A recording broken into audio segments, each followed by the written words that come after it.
you guys should go on Shark Tank. And I was like, never thought of it. Great idea. Let's do it now. Obviously, you see an edit. There's all these like long silences. Yeah. And there's all of these scary moments. Like when you're actually in the room, is that how it feels? Oh, I'm not ready for that yet. Yeah. You haven't even gotten the job offer. Yeah. Why are you like talking yourself out of the job offer? But I read somewhere that you manifested the sharks that you wanted. This is so LA. The guest shark was this big, like, we don't know. But I think the producers were like, you guys are going to like it. And so when we found out, we were like, she's perfect. What happens when you're off camera? I watched literally every single Shark Tank episode from the very beginning. The reality of what happens when it airs. Like, does it really change your business overnight? And how did you prepare for that? Shark Tank aired on February 28th of 2020. And 2 weeks later, the world shut down because of COVID-19.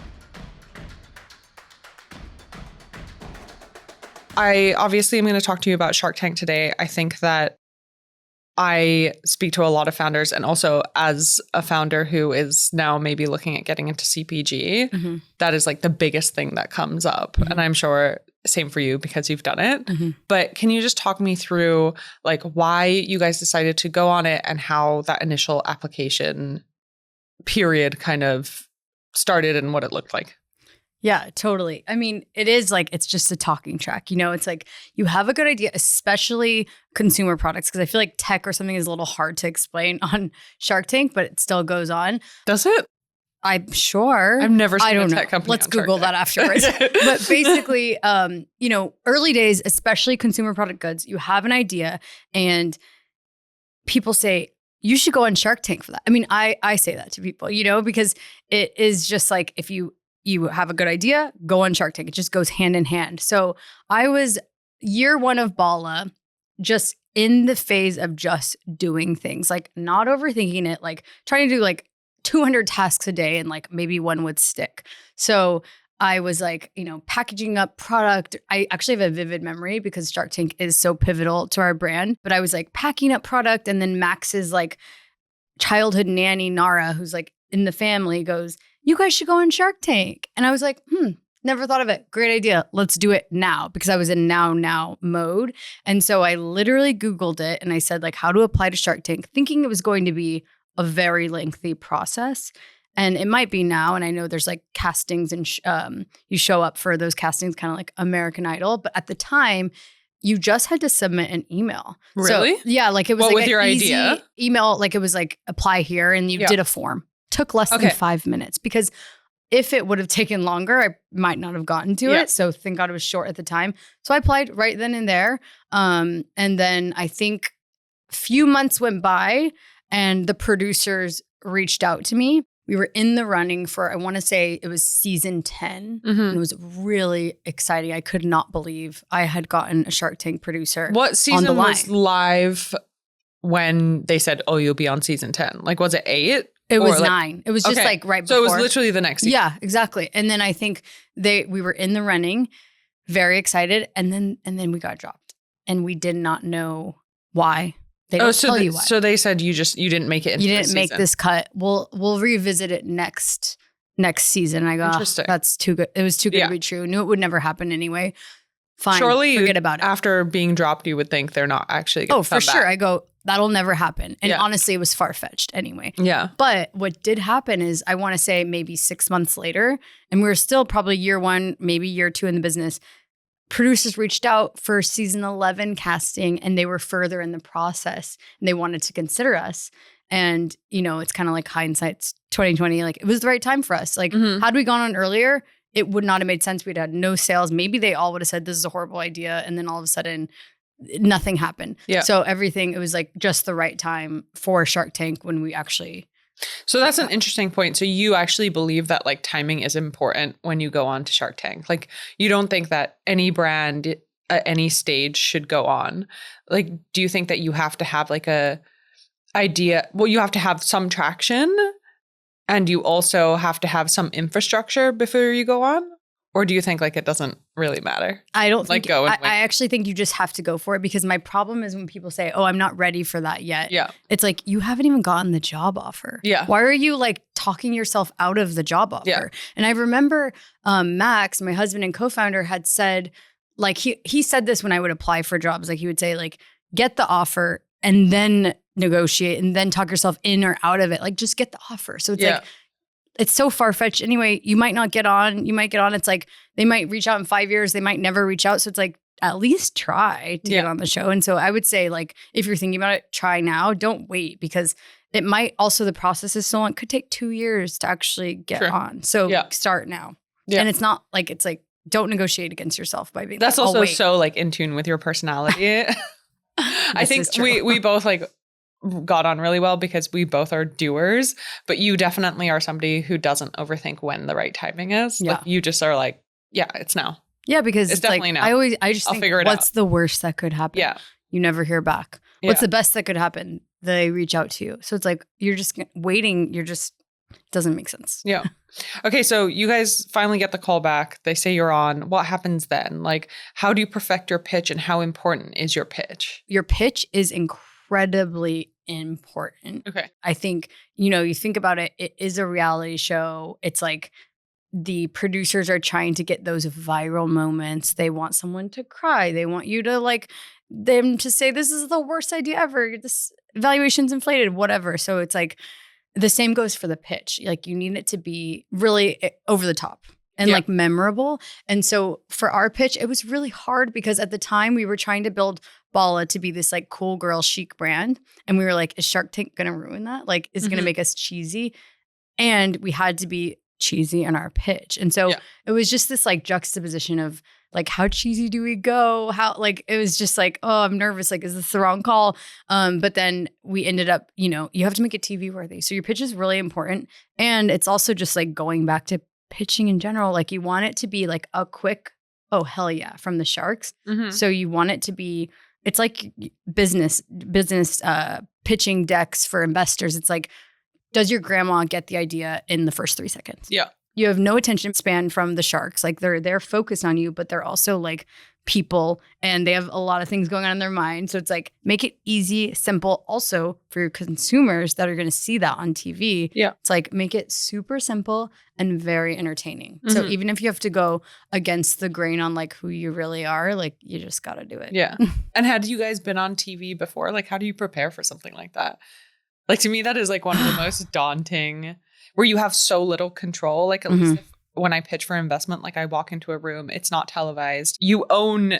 That seems scary to me. No way. You own the story. Like, no one's going to edit it against your will to tell. That like, still scares me. Like how do you prepare for something like that as somebody who like isn't normally on TV? Okay, well, I would say there's a lot of ways to prepare, and I'll walk you through what we did. But early in my career, I was in advertising, and it would be these like big meetings with tons of creative people, everyone like very like good at what they do, and oftentimes mostly men as well. And everyone was just like cool and creative.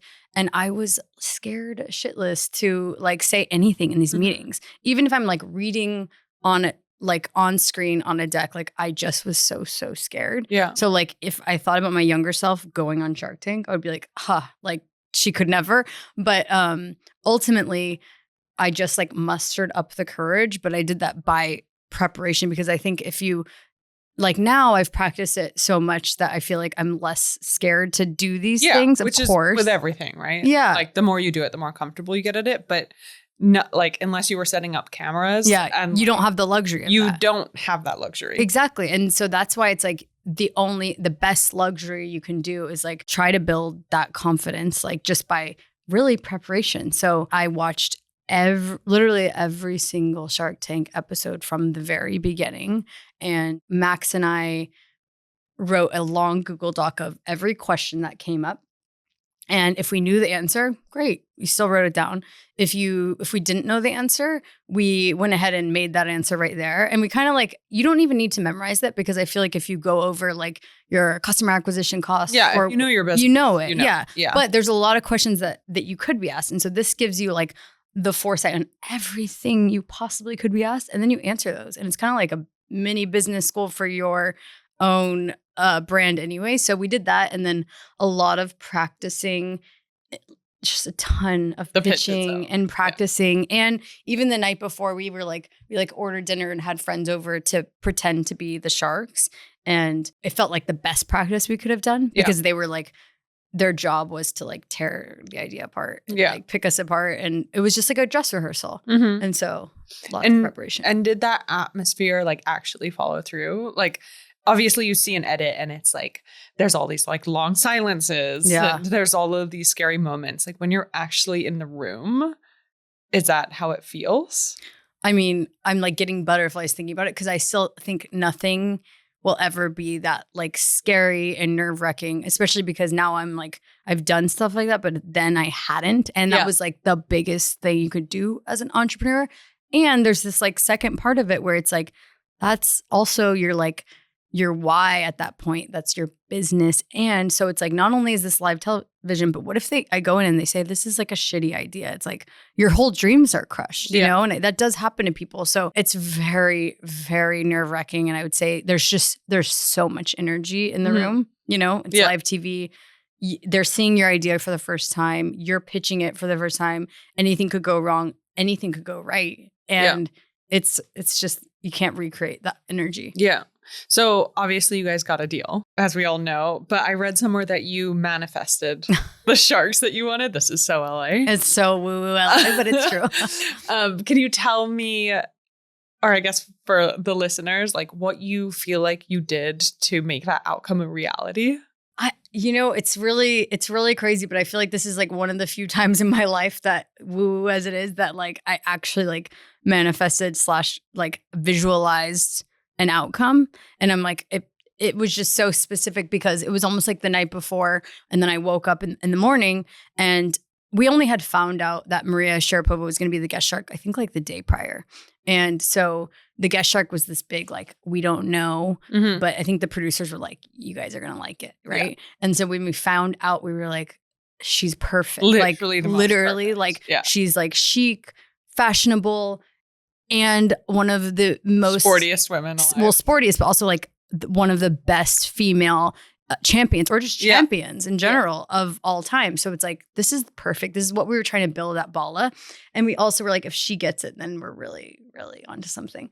And I think in the everything happens for a reason thing, basically when the curtain drew and Maria liked it and she wanted in, you could just tell all the other sharks were like, if she is like she gets a famous, amazing athlete and she loves this, like we know it's good. So I feel like that gave it like credibility. But what happened is we did a lot of scenario planning on, you have to be prepared for what percentage you would give away, what deal you would take, and all the numbers in between, because sometimes they get really mad at you if you're like, I want to like take a minute and talk to my partner. And I've seen them say like, I'm out. If you need to think about me as a shark, like I'm out. And so I was Which is also such an unfair manipulation. It's so not cool, but that's like business. Like you should be able to like talk to your co-founder. I know. Not just shout out. And they don't always do that, but they do sometimes. So it was like, you have to plan for that. Yeah. And so we had scenario planned everything. And the night before we were like, wait, our goal would be Mark and Maria, actually. Not just Maria, not just Mark, like Mark and Maria. That's just like who we both really wanted. And then I woke up that morning and it was just like, it was so clear to me. And I told Max, and he's more of a realist pessimist. And so he probably thought we would like flop. But I was like, we're going to get a deal with Mark and Maria. And I didn't ultimately know what amazing thing would happen. But I said, I had this crazy conviction that Mark and Maria were going to be our sharks. And that is what happened. Amazing. Okay, so you get Mark and Maria, obviously 2 huge names. What happens next? Like you walk out, you're happy about it. Like, can we talk about the reality of that deal? Like, does it immediately get signed the next day and the money gets transferred? Does it stay as it was? Do you have more room to negotiate afterwards? Like, I don't know if you're allowed to say these. I'll try to say what I'm like allowed to say for sure. But just in terms of like preparing other people who like want to go on there and getting a deal, like should they shoot a little higher knowing that, I mean, they should anyway, because they're going to be negotiated live. That's like part of the strategy. But yeah, how concrete are these things? Because I've heard that like people make deals on filming and then they never come to fruition. Mm-hmm. So yeah, like what happens when you're off camera?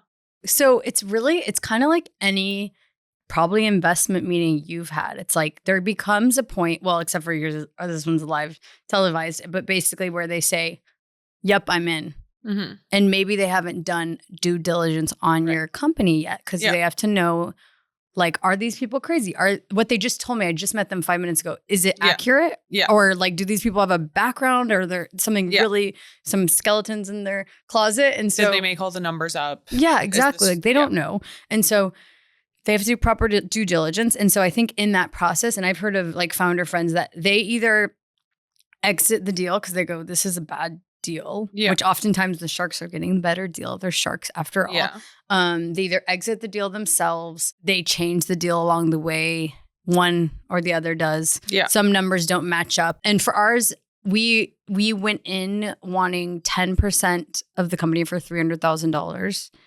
And selling 10% of the company for $300,000. And then Mark said, you want more money. You need more money. So at the time we were like now I wish we would have done 10 for 300. Yeah. But at the time it was like, whoa, like 30% of the company for 900 for almost $1 million. Like, let's do that.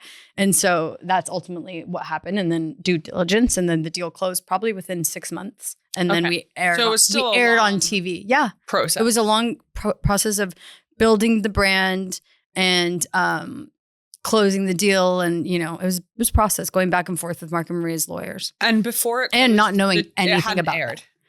It. No, I think they have to close the deal before it airs. Because it can't. It's like can't be a lie. Yeah, makes sense. You filmed this, you've gotten the money, it hasn't aired yet. Talk to me about the reality of what happens when it airs. Like, does it really change your business overnight? And how did you prepare for that if it did?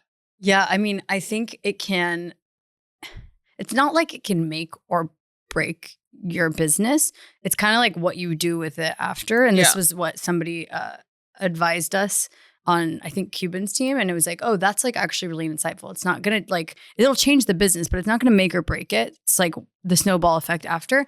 But what did happen for us, which was like unique is, well, we aired. We sold out of products like when it aired on the East Coast. I think we like sold out. What kind of revenues do you think you did that day? I have no idea because it's like now I'm so out of touch with those numbers. Yeah. Maybe we did $200,000. Okay. Like in that day that it went live. Or 2 days, like something like that. And at the time that was like crazy, and it is still crazy. But basically, it was. We sold out of products. We had a lot of wholesalers reach out. Like it was like a little bit of a snowball, slow burn of like things happening more. Probably, I mean, I think I thought we were going to get like 10,000 social followers overnight, and it was more probably like 1,000. Like it wasn't like crazy, but it was like a slow burn because now we're like reruns. We've been on 2 season updates since. So there's like unique episodes where they talk about successful brands. I think Bala is one of the successful brands that came out of Shark Tank. So there's always like clout that comes with that later. So it's kind of this snowball effect. But what really just, I think, changed our business in a timing capacity was Shark Tank aired on February 28th of 2020. And 2 weeks later, the world shut down because of COVID-19. And so the combination of those things, you could not recreate that for a fitness brand. You know, it's like had one not happened, like it would just maybe have been smaller. Yeah. Not as big, but the combo of those like put us on the map pretty instantly. Yeah. It was like suddenly everybody was working out at home. Yeah. And they were watching TV and they watched this episode where it was like, here's a really easy and sexy way to work out at home. Yeah. And it was just like, okay, that was kind of like a right timing. Yeah. Sort of thing. That's so lucky. I mean, it is really lucky. The timing of it all. Yeah. Totally. Yeah. Cool. I think that kind of takes us through how to get on and what to do with it. Mm-hmm. I have some hot take questions. Ooh. Most fun Shark Tank idea you have seen lately that you wish was your own? I mean, do you still watch it? Okay, so the truth is I have not. I've only seen a couple episodes since. Yeah. Because I would watch it, but Max is like, I'm like triggered. I mean, also you have 3 kids, so. Yeah, but we make time for TV every night. So basically like he is triggered by it Because Really? it sends him to like a stressful place and it's like work and all things. I actually still enjoy it, but we watch TV together, so I never get to watch it. So seen a couple episodes since, but I just happened to watch and met the founder of this really interesting company called Stringies. And I thought that was, it's their underwear. Invisible underwear. I've seen the ads for this. Invisible underwear, but like it's just genius because I feel like the underwear category is so crowded that you would think I can't enter that. Like I'm scared, but they made a niche for themselves that is like gonna get them noticed. Plus the marketing behind it is like, that's like an obvious story you can tell. So I was excited about that. Yeah, that is a cute one. Yeah. I would say very easy to copy, but I think it's actually difficult to make. But Really? also, let's be honest, Bala is very easy to copy. We have thousands of counterfeiters, thousands, and it still exists in the world. So yeah, of course, like brand. you can't let that. The brand carries value, Yeah. Or even Scrub Daddy. That's like 2 cents to but copy. I love Scrub Daddy. I know, but Why it is still it such a exists. good brand? It can still exist. Yeah, but have you looked at their Instagram? No. It is unhinged. Why were you? Oh. Wait, I did actually see something. Aren't they commenting or doing something crazy? Everything they do is crazy. Like their videos, you're just like, who is this person and how do I hire them? What? It is so it is the I feel like I've best heard this. Instagram. Like I think they also have like 500,000 followers. It's a fucking sponge. I'm going to go look It's at genius. that. I didn't even know that. That's amazing. We need to interview that guy. Scrub Daddy. Okay, so biggest mistake you've ever seen or you see people do on Shark Tank? Biggest or in mistake. general. Okay, I think, I have 2. So overvaluing the company. Shark Tank is all about undervaluing the company. And it's just, it is what Agree. it is. And you're going to get set off the wrong foot if you overvalue your company. Yeah. So that's one. And then I actually know a few people who have gone on just because they wanted to be TV, but they didn't want a deal, nor did they need a deal. Yeah. And I think that can become quite obvious. Yeah. Because it's like, okay, I'm giving you what you want. Why don't you want to deal with me? And so I think that's a big mistake is don't do that for the wrong. Transparent. And like you're taking that, if you don't need to go and you're just like kind of capitalizing on the TV opportunity, it's like, that's just bad karma because I mean, basically you're taking that away from another entrepreneur that might actually really need it. And if you're already good to go, like you don't really need that. So I wonder what the value of going on there and not necessarily going media on there value, not wanting a deal, but going on there and still getting a no. Media value? Yeah. Like I wonder if it still has impact. Oh, I mean, we know founders who have gone on there and gotten no's. Yeah. Yeah. And they still, I mean, and the media like value. Their businesses still exist, but like not the media value, but like the number of sales that they receive, even though all the sharks say it's a bad idea. Yeah, I bet they have, I bet that there's, media value, but also sales that you can get. And I also think that there is an added component where, it's like people have to see your brand a few times before they purchase. It's like they just saw it once.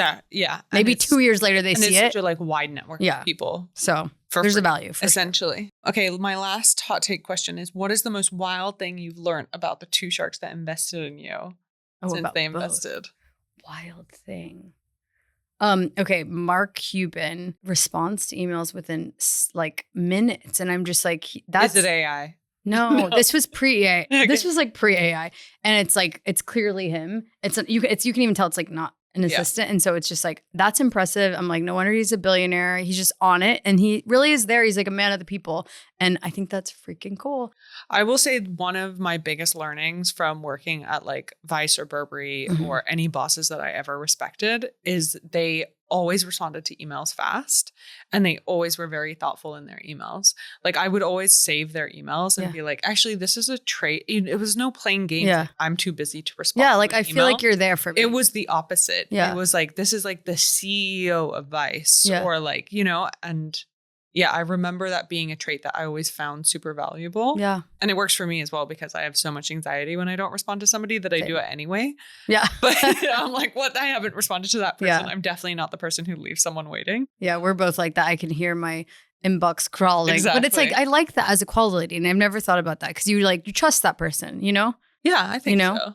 like in the same way that like we don't cancel on each other. Yeah. Which is like a very I LA love that. thing. I know. We're not going to cancel on each other. No, like we are the most reliable people to each other. I love that. I know. It's so true. We're so cute. Wait, Maria. Okay, though. Maria. We need a Maria one. Maria, I would say the most surprising thing is like, you know, going on, she's like this like famous, iconic, gorgeous superstar, but that it's like we became friends and I've like been to her house for dinner and I never would have expected that to happen. And like, so I just feel like that's that kind of also humility. Cool. Yeah, exactly. Like she is so just truly humble for you almost like are hanging out there. You forget she's such, I mean, just iconic. Because I'm like, that isn't also really good quality in a person. Like make me feel normal. Like you're humble. I'm more impressed by you, you know? I agree with that. I think you have that. I remember the first time I saw you, I was like, oh my God, she's so pretty.